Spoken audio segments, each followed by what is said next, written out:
생김새가 같은 일란성 쌍둥이가 있었습니다. 한 아이는 언제나 희망으로 가득 찬 낙관론자였습니다. 그 아이는 항상 이렇게 말하곤 했습니다. 그래, 모든 일이 다 잘 되어지고 있어. 좋아, 좋아. 다른 아이는 늘 불평하고 절망하는 비관론자였습니다. 걱정스러운 부모는 아이들을 데리고 정신과 의사를 찾아갔다고 합니다. 의사는 부모에게 아이들의 성격의 균형을 가져다 주기 위해서 한 가지 제안을 했습니다. 다음번 아이들 생일날 아이들을 각자의 방에서 상자 속의 선물을 열어보게 하세요.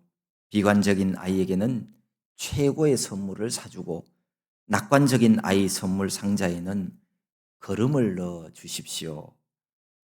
의사의 제안대로 두 아이에게 선물 상자를 마련해 주었습니다. 그리고는 아이들의 방을 살펴보았습니다. 비관적인 아들은 큰 소리로 불평을 했습니다. 에이, 이 컴퓨터는 색깔이 마음에 안 들어. 이거 틀림없이 금방 고장날 것 같은데? 내 친구는 이보다 훨씬 좋은 것을 생일 선물로 받았는데 이게 뭐야? 그러면서 별로 기뻐하지 않았습니다. 긍정적인 아들은 선물 상자 속에 냄새나는 걸음을 보면서도 싱글벙글 웃음을 지었습니다. 아빠, 엄마, 날 지금 놀리는 거죠? 이렇게 많은 걸음이 있는 거 보니까 틀림없이 나를 위해서 당나귀를 선물로 사오려고 그러는 거지요. 그 부모가 컴퓨터를 빼앗아서 낙관적인 아들에게 주었다고 합니다. 감사하지 못하면 자기에게 주어진 것도 빼앗기고 맙니다. 감사하는 사람은 없었던 것도 자기의 것이 될 수가 있습니다. 감사의 양과 행복의 양은 같다고 합니다. 앞에서 우리가 영상을 보았던 것처럼 감사를 많이 하는 사람이 결국 이 세상에서 많이 행복한 사람이 되는 겁니다. 모든 사람이 행복하기를 원하지만 감사하며 사는 사람들은 그렇게 많지 않습니다. 감사 없이는 행복도 없습니다. 여러분, 감사하며 삽시다. 하나님은 우리가 행복한 인생 되기를 원하셔서 성경에 보면 범사에 감사하라 라고 말씀하셨어요. 모든 일에 감사하면 그는 언제나 큰 행복 가운데 살아갈 수가 있습니다. 군대라는 특수한 집단 안에서 통용되는 작은 진리 중에 하나가 먹는 것이 남는 거야 라는 겁니다. 지금은 예전 군대와 상황이 많이 달라졌지만 아무튼 군 생활 중에 다른 무엇보다도 잘 먹고 건강하게 지내는 것이 최고의 가치 중에 하나로 그렇게 여겨졌었습니다. 그래서 고참들은 자대 배치를 받아온 신병들이 자기 신에게 오면 곧잘 이런 말을 했습니다. 고참 말 잘 들어. 고참 말 잘 들으면 자다가도 떡이 나와. 힘들고 마음이 허기진 군인에게 먹는 음식 얘기는 큰 관심 사항이었습니다. 그래서 예전에는 휴가나 외박 나오기 전에 자기가 나가서 먹고 싶은 음식들을 리스트로 종이에다가 이렇게 적는 일도 많이 있었습니다. 저도 한번 적어본 것 같습니다. 사람뿐만 아니라 생명체에게 있어서 먹는다는 것은 참 중요한 문제입니다. 먹는 문제가 때때로 째째하고 옹졸한 문제처럼 여겨지기도 하지만 아닙니다. 먹는 문제는 참 중요하고 꼭 필요한 일입니다. 왜냐하면 음식은 곧 육체를 가진 존재에게 생명 활동을 보장하는 약속이기 때문입니다. 여기 있는 우리가 하나님의 영의 양식을 가지고 살아가고 하나님의 말씀으로 살아가지만 그런데요, 먹는 것도 잘 챙겨 먹어야 돼요. 그냥 아무렇게나 그냥 때 때운다고 그렇게 생각하지 마시고 먹는 거 잘 먹어야 건강하게 이 땅에서 하나님이 주신 복과 은혜를 누리며 그렇게 살아갈 수가 있습니다. 육체를 잃어버리게 되면 이 땅에서 더 이상 하나님 영광도 노래할 수 없고 하나님 나라를 향한 회개의 기회도 없습니다. 더구나 구원자 예수 그리스도를 아직 영접하지 못한 사람이 육체를 잃어버리게 되어지면 그것은 구원의 길을 잃어버리는 것과 똑같습니다. 육체가 살아있는 동안에만 영혼 구원도 가능하기 때문입니다. 구원받기까지 살아있는 것이 중요하고 건강하게 살아있으려면 먹는 것이 무엇보다도 중요합니다. 성경은 이렇게 말씀하십니다. 모든 육체에게 먹을 것을 주신 이에게 감사하라. 그 인자하심이 영원함이로다. 표준 세번역에는 이 말씀을 이렇게 표현합니다. 육신을 가진 모든 사람에게 먹을거리를 주시는 분께 감사하여라. 그러니까 여기 모든 육체란 살아있는 사람을 말합니다. 곧 모든 온 인류를 말하는 것이지요. 하나님은 의인에게뿐만 아니라 악인에게도 생명 유지를 위해서 필요한 물질들을 공급해 주십니다. 마태복음 5장에서 예수님이 이런 말씀을 하셨어요. 이는 하나님이 그 해를 악인과 선인에게 비추시며 비를 의로운 자와 불의한 자에게 내려주심이라. 의인과 악인 모두에게 주시는 하나님의 선물, 이것을 일반 은총이라고 합니다. 이것이 있기 때문에 하나님을 알지 못하는 사람, 하나님을 믿지 않는 사람들도 이 땅 위에서 생명을 잃지 않고 살아갈 수가 있는 겁니다. 모든 육체에게 먹을 것을 주신 그 사람이 누구냐 하면 26절에 보면 하늘의 하나님이라고 분명히 밝히고 있습니다. 하늘의 하나님, 이분은 하늘과 땅의 모든 일을 주관하시는 분이십니다. 오늘 추수감사주의를 지키고 있는 우리는 마땅히 우리에게 먹을 것을 주신 하나님께 감사해야 합니다. 결실의 계절을 주셔서 풍성한 음식을 허락하신 하나님께 감사하는 것은 마땅한 일이요, 당연한 일입니다. 추수감사절은 밭에 나가서 농사를 짓는 농부들만 지키는 절기는 아닙니다. 여러 모양으로 먹을 것을 공급해 주시고 지나온 1년 동안 하나님 은혜 안에서 잘 먹고 잘 살아오게 하심에 대해서 감사하는 절기입니다. 우리에게 따뜻한 햇빛이 필요할 때는 하늘에서 햇빛을 주시고 땅이 목말라 갈증이 나서 땅이 입을 쩍쩍 벌릴 때에는 하늘에서 비를 내려 주신 것에 대해서 감사하는 겁니다. 또 우리 각자에게 땀 흘려 일할 수 있는 일터를 주셔서 그곳을 통해 살아가는 데 필요한 물질을 공급해 주심에 대해서 하나님께 감사하는 절기입니다. 작게는 2022년 올 한 해 동안이지만 더 크고 넓게는 내가 살아온 지금까지의 생애 동안 먹여주시고 입혀주심에 대해서 하나님 앞에 감사하는 절기입니다. 아니, 내가 열심히 땀 흘려서 일해서 먹고 살았지 어떻게 그게 하나님이 주신 거야? 라고 생각하시는 분이 있을지 모르겠습니다. 잘 생각해 보십시오. 농부가 아무리 열심히 농사 일을 해도 햇빛이나 바람이나 비를 허락하지 않으면 농부의 수고는 모두가 다 헛되고 헛된 거예요. 농부가 아무리 열심히 땀을 흘려도 하늘이 허락하지 않으면 그것은 불가능합니다. 열매 하나도 얻을 수 없는 거예요. 내가 힘들게 직장 다녀서 월급 받아 살아온 것 같지만 사실은 하나님이 내게 건강을 주셨기 때문에 가능한 일들입니다. 아니, 내가 열심히 밥 먹어서 내가 건강한 거지. 하나님이 내게 뭘 해줬다고? 아니요. 그것도 그런 게 아니에요. 밥 먹는다고 건강해집니까?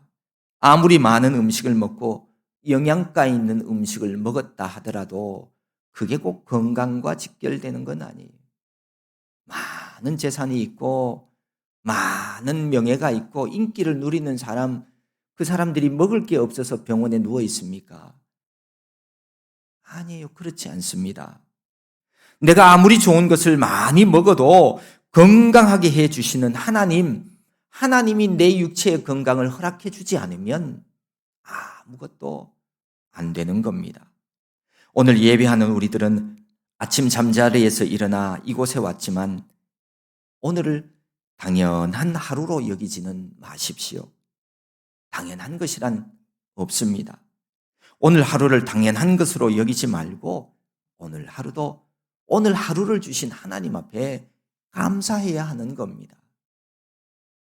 누가 매일 내가 아침에 일어나서 대문을 나갈 때마다 대문 앞에 서서 매일 돈 10,000원씩 용돈을 준다고 생각해 보세요. 처음에는 어리둥절하지만 그거 고맙다고 감사하다고 그럴 거예요. 근데 어느 날인가 나갔는데 그 사람이 나보고 용돈을 안 주네? 그러면 가서 내놔. 사람은 이래요. 그게 자기 거예요? 그 사람 거예요. 그 사람이 주든 안 주든 그 사람 마음이에요. 그런데 사람이 당연시 여기면 당연히 자기 거라고 생각하고 내놓으라는 거예요. 이게 사람의 어리석음입니다. 오늘 하루의 삶도 마찬가지입니다. 지금까지 잠을 자고 눈을 뜨고 깨어나 보니 하루가 주어졌어요. 하지만 사실 오늘 이 하루는 당연히 주어지는 것은 아닙니다. 내 것도 아닙니다. 하나님이 생명 주신 것에 대해서 우리는 늘 감사해야 합니다. 오늘 아침 동트기 전에 지난밤 어둠 속에서 이 세상을 떠난 이들이 얼마나 많은데요. 하나님이 오늘 하루도 생명 주신 것에 대해서 감사하는 사람이 되어야 합니다. 당연한 것은 이 세상에 없어요. 모든 것에 감사하는 자가 되어야 합니다. 추수감사주일에 우리가 기억해야 할 일이 있습니다. 첫 번째는 하나님은 우리 모두를 사랑하신다는 사실입니다. 세상에 존재하는 어떤 아름다운 이야기보다도 내 가슴을 뭉클하게 하는 것은 나를 향한 하나님 아버지의 사랑 이야기입니다. 러브 스토리. 성경에 보면 하나님께서 이스라엘 백성들을 애굽에서 해방시켜 주셨죠. 해방시킨 하나님은 젖과 꿀이 흐르는 약속의 땅 가나안에 들어가기까지 광야에서 그들을 먹여주셨습니다. 이 세상에는 존재하지 않는 음식 만나를 주셔서 먹게 하셨고 그들이 그 광야 가운데서 고기가 먹고 싶다고 하자 메추라기 떼를 몰아서 줘서 그들의 입에서 고기 썩는 냄새가 나도록 풍족하게 그들 고기를 먹게 하셨습니다. 하나님이 이렇게 하신 이유가 있습니다. 그 이유는 단 한 가지예요. 그들의 백성들을 사랑하셨기 때문입니다. 모든 육체에게 먹을 것을 주신 이에게 감사하라.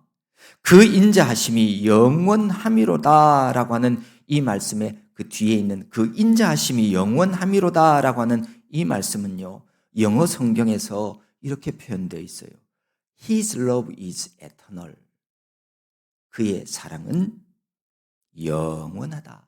다시 말하면 하나님의 사랑은 끝이 없다라고 하는 표현입니다.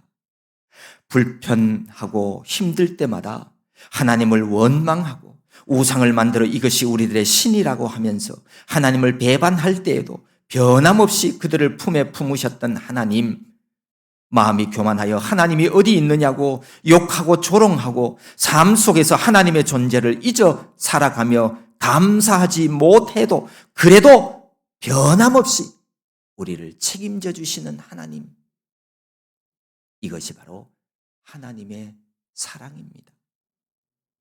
바다보다 더 넓고 깊은 사랑, 그 사랑이 하나님의 아들 예수 그리스도를 십자가에 달려 우리 죄를 대신해서 죽게 했습니다.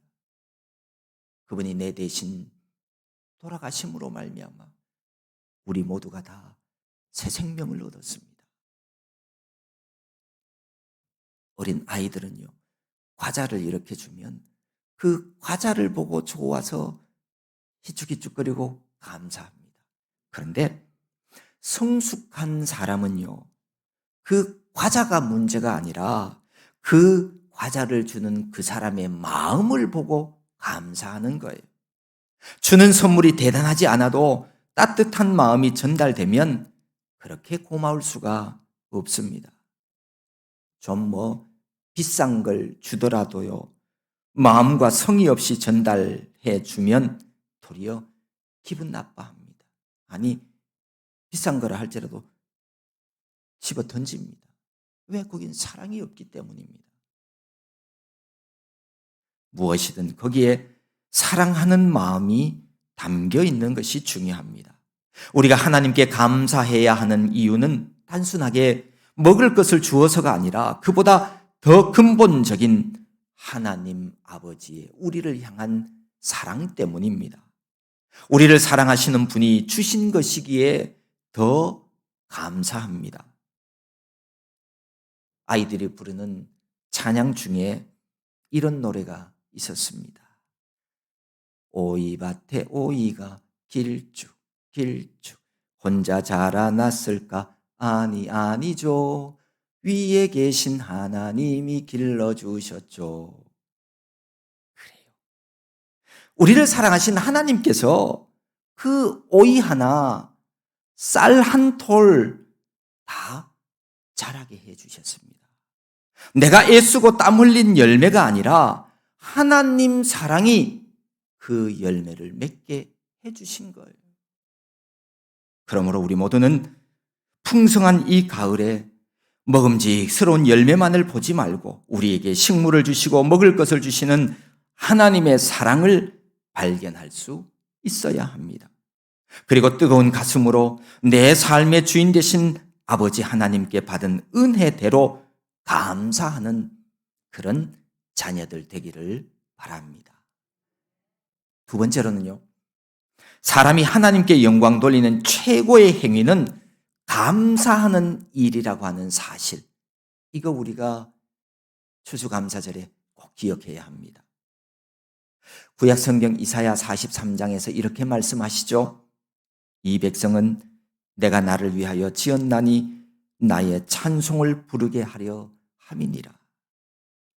우리의 삶의 목적은 하나님께 찬송 부르게 하기 위함이라고 했어요. 다시 말해서 하나님께 영광 돌리게 하기 위해서입니다.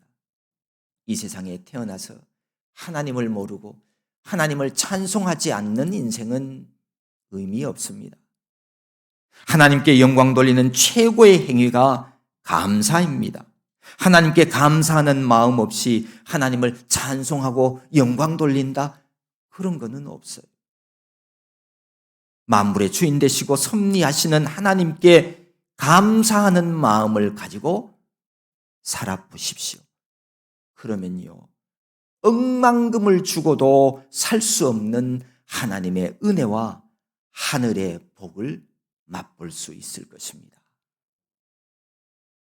감사가 있는 믿음, 이게 진짜 믿음이에요.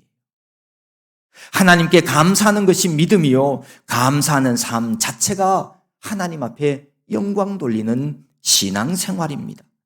성도가 감사하는 마음이 넘칠 때 얼굴에 평강의 빛이 임하게 됩니다. 또 감사하는 삶이 세상에 빛이 되는 삶이기도 합니다. 감사가 있는 믿음을 가져야 하나님의 복음도 전할 수 있어요. 하나님 앞에 감사하지 못하는 사람은 복음을 전할 수 없어요. 청교도들이 신앙의 자유를 위해서 메이플라워호를 타고 미국에 도착하여 얼마 지나지 않아서 그들 중 절반 이상이 굶어 죽고 병들어 죽었다고 합니다. 게다가 남아있는 사람들마저 해마다 겹치는 흉년으로 고통을 당했습니다. 그들에게 도무지 희망의 빛이 보이지 않았습니다. 그래서 대대적으로 금식 기도를 선포하고 하나님께 매달려 간구합니다. 하나님, 지금 우리의 이 상황을 보십시오. 하나님 도와주십시오. 이렇게 금식을 선포하고 기도한 것이 한두 번이 아니었습니다. 그런데 어느 땐가 또 한 번 대단히 어려운 형편에 놓이게 되자 그들은 다시 금식 기도를 해야 한다고 생각했습니다. 금식 기도를 놓고 의논하는 자리에서 그때 어떤 한 농부가 이런 제안을 했습니다. 지금까지 우리는 금식하면서 하나님께서 도와주시기만을 간절히 기도했습니다. 그러나 이제 좀 다르게 생각하면 어떨까요? 비록 농사가 흉년이 들고 형제 자매들이 병으로 쓰러지는 어려움을 겪지만 이 가운데서도 우리가 감사할 것이 있다고 생각합니다. 여러분 한번 생각해 보십시오. 우리는 유럽에서 신앙의 자유를 잃고 얼마나 쫓겨다녔습니까? 그러나 여기는 신앙의 자유가 있습니다. 식량이 풍족치 않고 여건이 유럽보다 편안해지지는 않았지만 신앙의 자유와 정치적인 자유가 바로 여기에 있습니다. 그리고 우리 앞에는 이렇게 넓은 땅덩어리가 있지 않습니까? 이것을 놓고 금식 대신 하나님께 감사하는 것이 어떻겠습니까? 농부의 그 말은 참석한 사람들에게 깊은 감동을 주었습니다.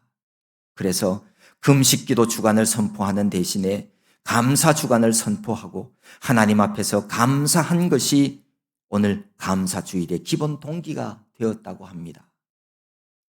어쩌면 우리는 더 많은 것을 얻기 위해 금식하기보다는 우리에게 주신 것들로 인해 더 많이 감사하는 자들이 되어야 합니다. 하나님은 슬픔과 탄식의 기도보다는 감사의 찬송을 기뻐 받으시고 더 좋은 것으로 주시는 하나님이십니다. 원망과 불평이 하나님을 내 편 만들려 하는 어리석은 행위라고 한다면 감사는 내가 하나님 편이 되기 원하는 정말 아름다운 믿음의 자세입니다. 신앙의 척도는 감사의 마음입니다. 내 삶 속에서 내가 하나님의 인도하심을 믿는 만큼 감사할 수 있기 때문에 감사의 양이 내 신앙의 크기와 똑같은 겁니다. 감사의 마음이 사라질 때 그는 신앙의 배도자가 되고 신앙의 실패자가 되고 마는 겁니다.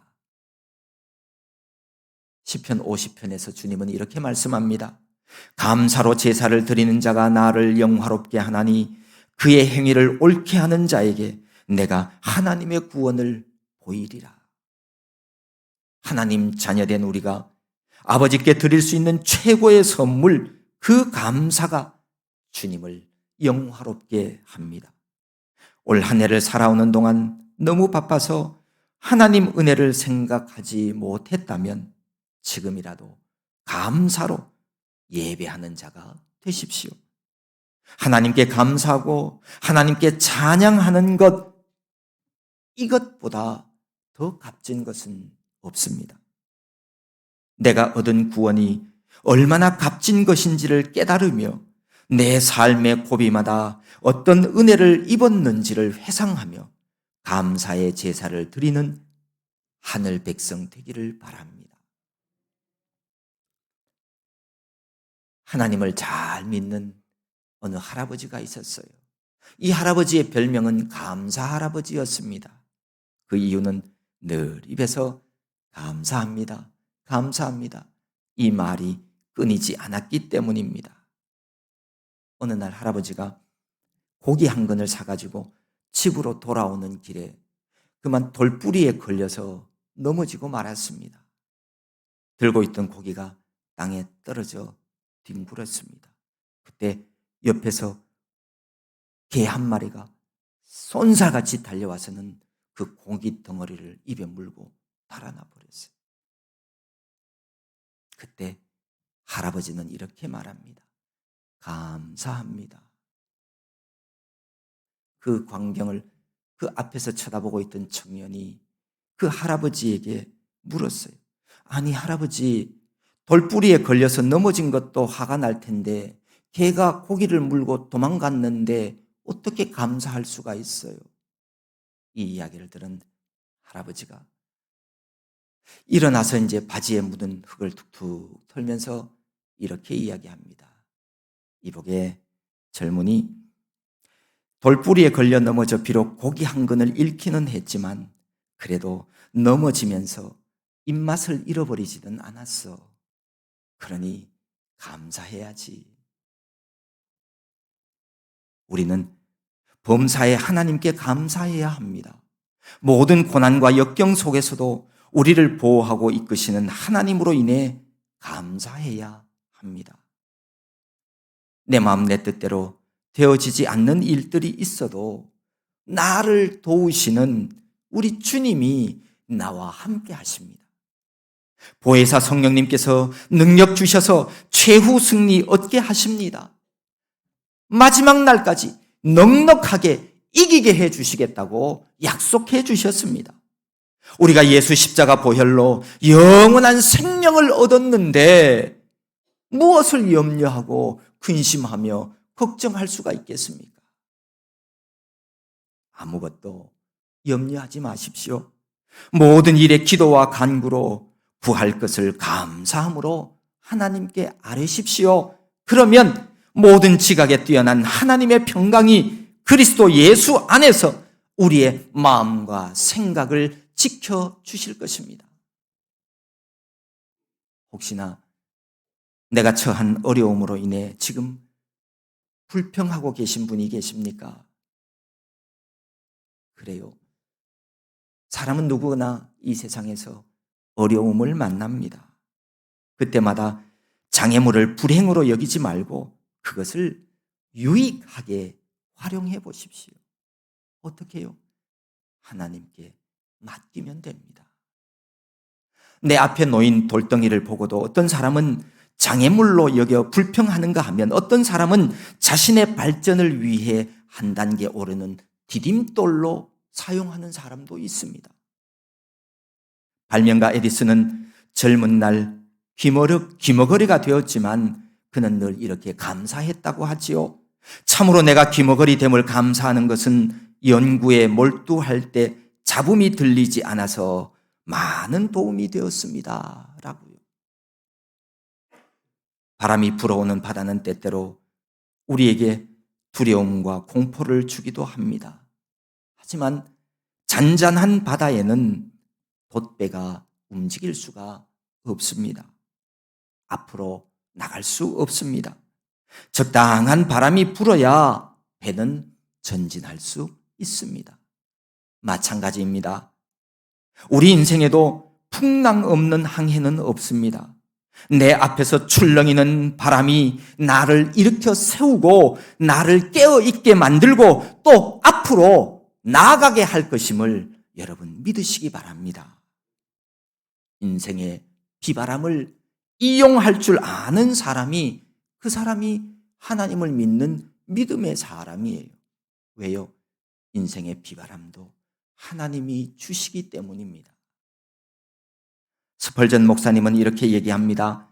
촛불을 보고 감사하면 전등불을 주시고 전등불을 보고 감사하면 달빛을 주시고 달빛을 보고 감사하면 햇빛을 주시고 햇빛을 보고 감사하면 천국을 주신다 하고요. 이 땅에서 생명을 유지하도록 먹을 것을 주신 하나님께 감사합시다. 또한 먹을 것뿐만 아니라 내 삶 속에서 내가 누리는 모든 것으로 하나님 앞에 감사하는 자가 되십시오. 감사함이 나에게 복이 되고 또 하나님께는 영광이 되어질 것입니다. 이번 추수감사절기에는 잃어버린 감사를 다시 찾고 믿음의 깊이를 더해가는 복되고 복된 하나님의 자녀 다 될 수 있기를 소망합니다. 하나님 아버지 고맙고 감사합니다. 우리를 사랑하셔서 독생자 예수 그리스도를 통하여 구원 얻은 백성 되게 하여 주시고 우리가 이 땅의 삶을 살아가는 모든 날 동안 감사하며 살아가는 우리 모두가 되게 하여 주시옵소서. 예수님의 이름으로 기도하옵나이다. 아멘.